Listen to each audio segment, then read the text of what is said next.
The millennials are starting to panic because they've realized that they're getting old and they're not cool. Now, there is a much larger conversation to be had as to whether millennials were actually ever cool. I personally land on the side of no, you've always been cringe, but then I am a cynical, Daria-esque Gen Xer, and I have high standards for what is considered cool. And I always thought millennial culture, looking at it snapping quick on the heels as I was at the tail end of my generation, I never found it very interesting at all. And I kind of don't like it, actually. Just actively find it repulsive. But the thing is, and there are going to be people who say, well, look, millennial culture is not solely the woke Californian culture that predominated from around 2008 to 2024, say, that sort of millennial culture. Well, yes and no. So I'm sure that there are plenty of millennials who found themselves enjoying the Gen X culture as we grew out of it. The sort of 80s, 90s cartoons, the edgy movies of the late 90s and early 2000s, up until, about 2008, 2009. But the thing is, these people have been overshadowed dramatically by the Californian culture, because one defining aspect of millennial culture was social media. Social media was the millennials' playground, and it became very, very woke very, very quickly, if you think about it. I mean, social media didn't really start to exist until, between 2007 and 2009, and didn't really start to take off until into the 2010s, when suddenly everyone was on social media. And remember the sort of millennial-coded listicle-style sites like BuzzFeed and Gawker. They became very Vice as well, although Vice was founded by Gavin McInnes, but it only really took off properly with the millennials taking it over. And so they developed their own style. They developed a very powerful, as in binding, common culture. And also they cemented the millennials as a generation of insufferable pseudo do-gooders who are completely self-interested, did nothing for anyone else, and were concerned about rights and racism and all of these other insufferable social policing mechanisms, little new Puritans.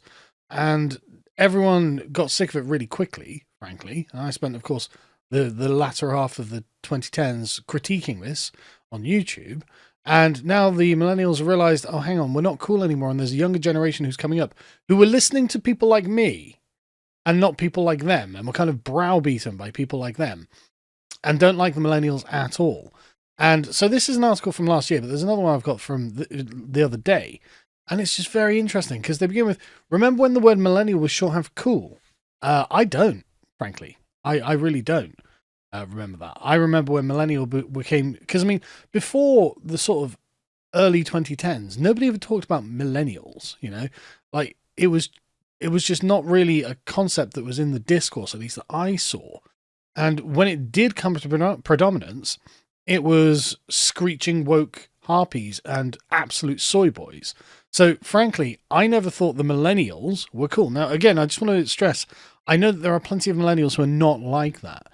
It's just that millennial culture got captured quite early on because of the centralization of the culture in California with social media and the kind of culture that California has cultivated, broadcasting that across the entire world.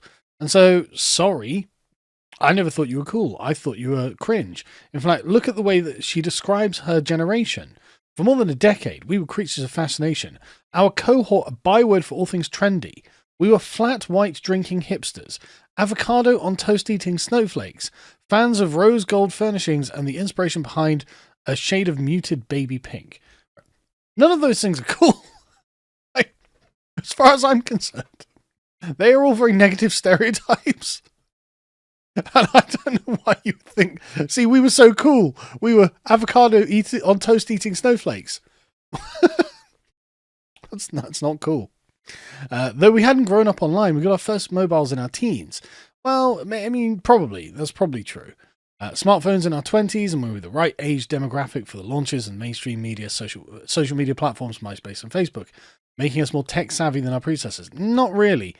Making you more internet savvy, yes, but I'm not sure if tech savvy is correct, because in this era, the usability of technology became ramped up to make it normal for normies. Whereas my Generation X, we had to learn how the BIOS worked. We had to learn what the executive files that loaded up a PC to get into DOS and then Windows were. You didn't have to go through that.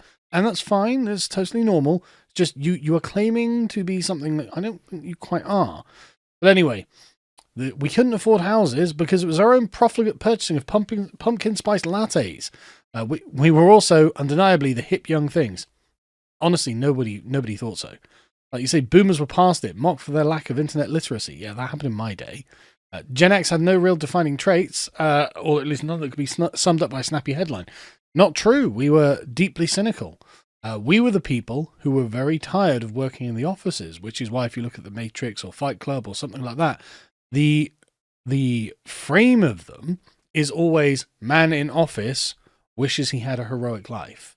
And yeah, that's us. We were the men in the offices wishing we had heroic lives.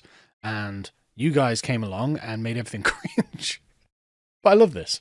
For my 20s and much of my 30s, I experienced an en masse version of main character syndrome. Yes, that is very much... Solipsism is the trait that I would define Californian millennial culture with. Millennials were the stars, outshining our out-of-touch forebears.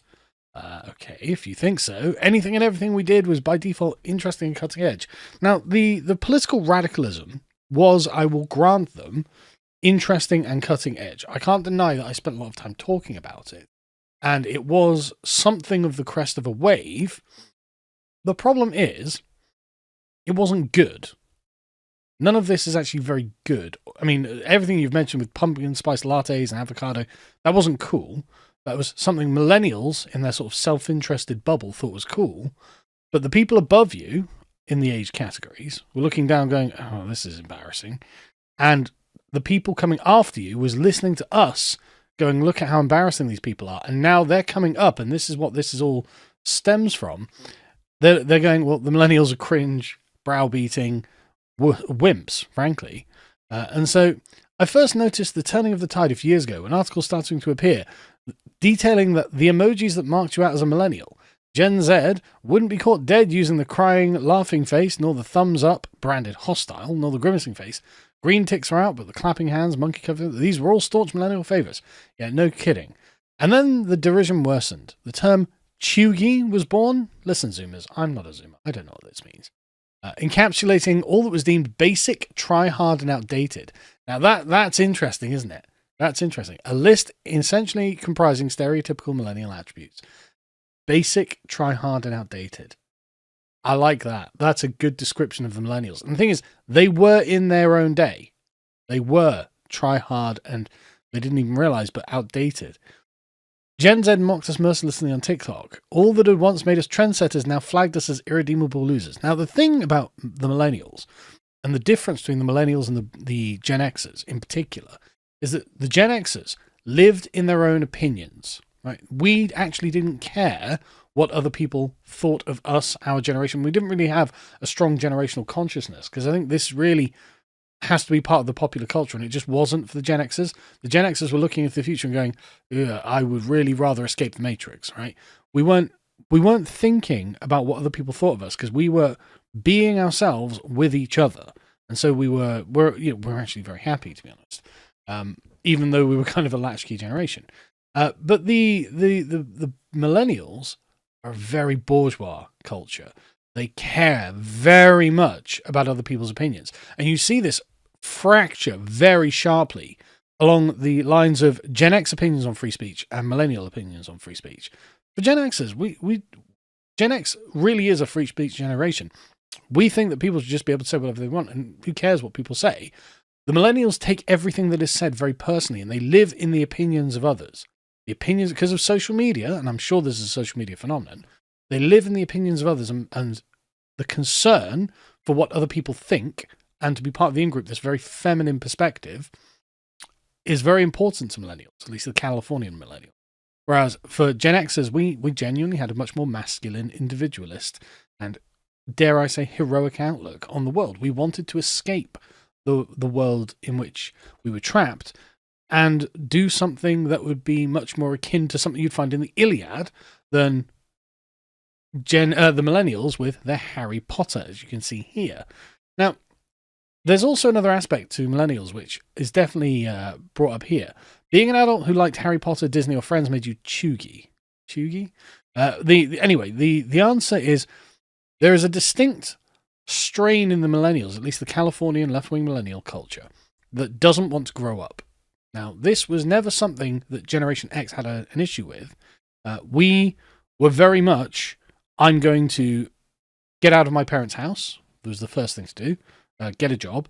But when you were younger, get drunk, get a girlfriend, have sex. Like, actually move into adulthood, because being an adult was something that you wanted to be. Whereas millennials have always had this kind of attitude that it looks like they just don't want to be adults. Because really, there's nothing wrong with enjoying Harry Potter, Disney, or Friends, right? There's nothing wrong with these things. There's nothing wrong with enjoying hobbies that you enjoyed when you were a kid. And I as a Generation Xer, I'm currently painting some Warhammer, right? I really don't care what people think of this. It just doesn't bother me. And maybe this is because I'm a dad now as well. I'm just beyond judgments. But I didn't care about it when I was young, right? I played Warhammer when I was in my 20s with my mates, right?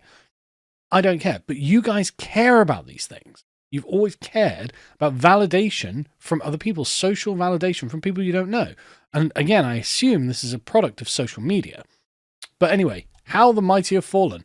Well, if you didn't outsource your own sense of well-being to people on the internet, now lots of Gen Zers who have just had the internet forever, maybe this wouldn't be a problem, right?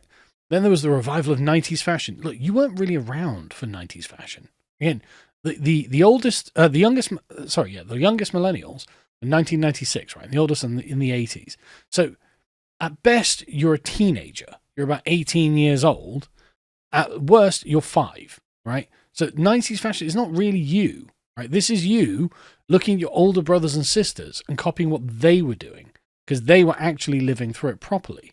But yeah, you say we were there the first time around. Not really. You were the annoying kids. You were like 10 years old when the rest of us were trying to steal beer from like our parents' fridges or something and get drunk, and you were just hanging around, right? You weren't really there. The 2000s were your sort of heyday, the sort of 2006 to sort of now, basically.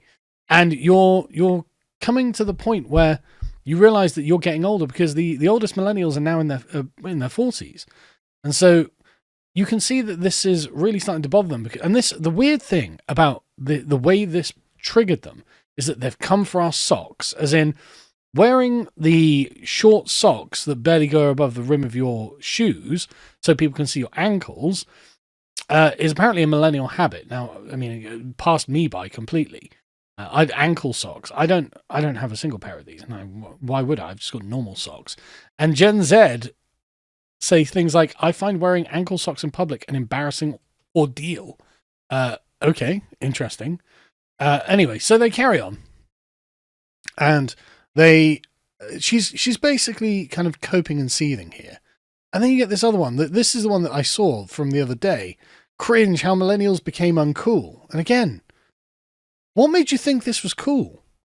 Nobody was looking at this and being like, oh, they're so cool, bro. I mean, I remember this when the selfie was first invented, and everyone was like, oh God, how embarrassing.